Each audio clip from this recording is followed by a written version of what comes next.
The goal: to create a historical time series of option prices which are consistent across time and which are generated with the same properties the instruments have today, so that we can analyze distributions, calculate means, standard deviations, correlations, etc., to perform risk measurement, risk management, expected return analysis, and properly compare instruments to each other.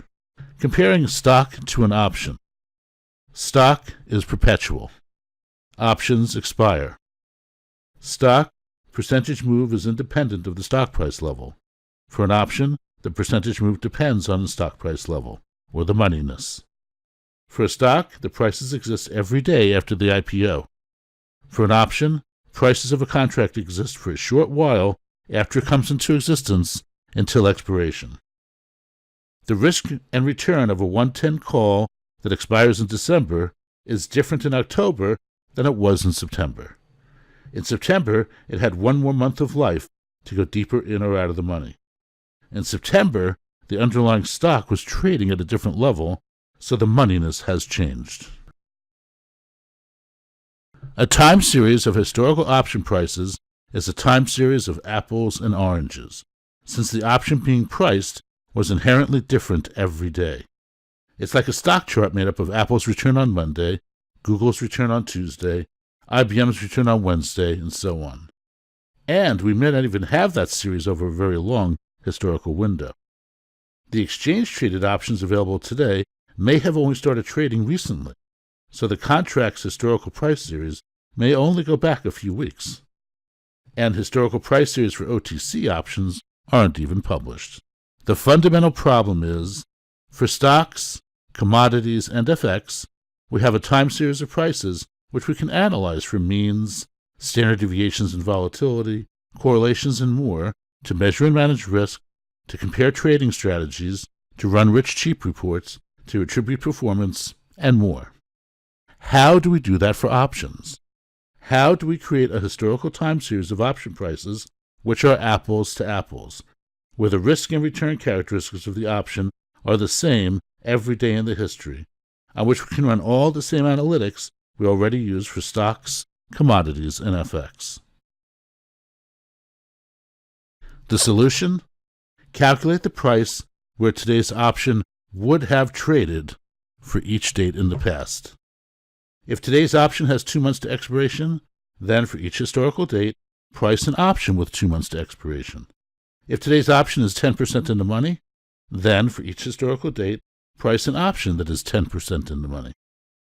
And if we want to measure the risk and return over the next week, then price the option weekly over the historical time window to calculate weekly profits and losses. There are 4 ways that we can price the options historically, and 4 what we'll call rebalancing rules to use. We can use a constant strike price over time, or constant moneyness with a floating strike price, and we can use a constant expiration date, or a constant term to expiration. This leads to 4 possible price series that we can generate, and each of them has their own uses. Some may be better than others. We could have a constant expiration date and a constant strike price. And this is what we have when we have a regular time series of options. This allows us to analyze the performance of a particular actual option contract held over time, even though the risk changes every day. It also allows us to fill in missing data in a time series of actual prices. We can also have a constant term to expiration, where the expiration date changes over time, along with a constant strike price. This allows you to create long time series covering several years for options with a particular strike price and term. Each series is like an index displaying changes over long time intervals. We can also have a constant expiration date and constant moneyness. This allows you to compare time series of, say, at-the-money December options to at-the-money October options, revealing opportunities created by skew and smile. And finally, a constant term to expiration combined with a constant moneyness. This allows apples-to-apples time series to analyze mean, standard deviation, VAR, etc., and to get the risk and return characteristics which stay the same over time.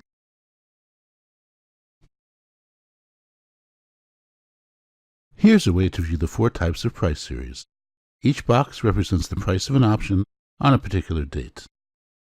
The left edge of the box is the pricing date, and the right edge of the box is the expiration date.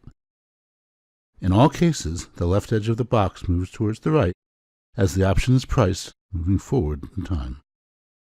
When the right-hand edge of the box stays fixed at the far right of the picture, like here, we have a constant expiration date. When the right edge of the box moves towards the right, we have a constant term to expiration. In all cases, the width of the box is the remaining term. This has a constant term to expiry. The bottom of the box is the strike, and the top is where the stock is trading. Tall boxes are deep in the money. If the bottom of the box is always at the word strike, like here, it is a constant strike. And when the box floats up and down, it is a changing strike, but constant moneyness. The width of the box is the term to expiration, and the height is the moneyness. Red boxes are out of the money calls, while blue are in the money. This is an example of constant moneyness with a fixed expiration date. This is a constant term to expiration and constant moneyness. This provides the best apples-to-apples time series.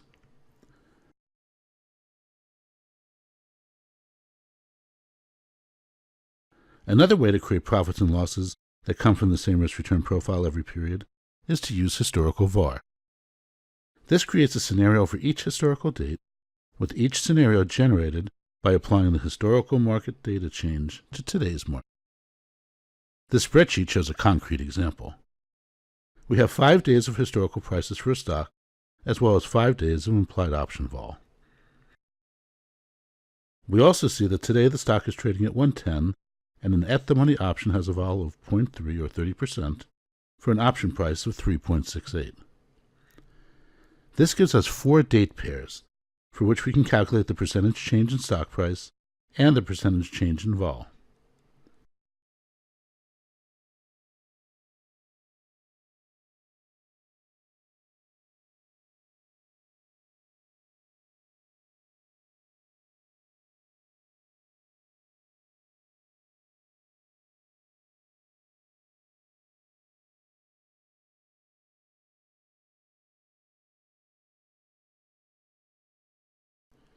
We then apply each of the 4 changes in stock price and vol to today's 110 stock price and today's 30% vol, giving us 4 hypothetical scenarios of stock price and vol for tomorrow. We then calculate the theoretical price of the option using the same 110 strike, 1 less day to expiry, and the simulated stock price and vol. This gives us 4 potential option prices and 4 potential one-day profits and losses. If we do this for 2 years daily, we'll have 500 scenarios, and the risk-return statistics can be used to make informed trading decisions.